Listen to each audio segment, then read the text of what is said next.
A new Tampa Bay Business Journal hits newsstands today. Editor Alexis Muellner is here to talk about some of the week's big stories. Thanks for being here again, Alexis. Nice to see you, Dan. First up, we're going to talk about healthcare of the future, I guess you could call it, and where employers work together with hospitals and doctors. What a concept. Like cats and dogs living together. Well, kind of like healthcare reform, which we're all trying to figure out, has some new systems somewhat. So the buzzwords now, and you heard it here first maybe, is ACOs, Accountable Care Organizations. And what this is an integrated approach, and it's still theoretical, but to combine the work between physicians and hospitals to try and create quality care and also lower costs. And there's a lot of debate going on whether or not that will lead to potentially less competition, because the bigger the organizations that have the clout could have more clout.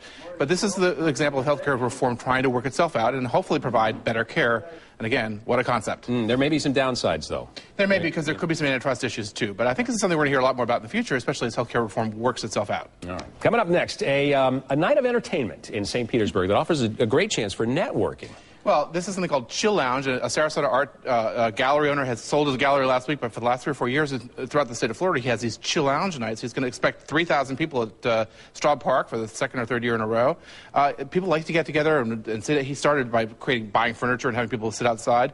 And this is an example of how folks in this community are really looking for opportunities to meet other people and grow their businesses that way. Yeah, and for people who know how important networking actually is, you offer some tips to make sure they're doing it, I guess, the right way. Yeah, another story in our paper talks about networking. This is one of the most network-centric areas in the country. It's schmooze city as far as I'm concerned. I mean, there's just a lot of them here. And in our paper, we talk about sort of tips to that, which is to make genuine connections with people and to try and be prepared, see who's coming, and develop a bit of a stump speech, an elevator speech, so that in 20 or 30 seconds you can relate who you are, what you have to provide, and what you might provide for them in the future.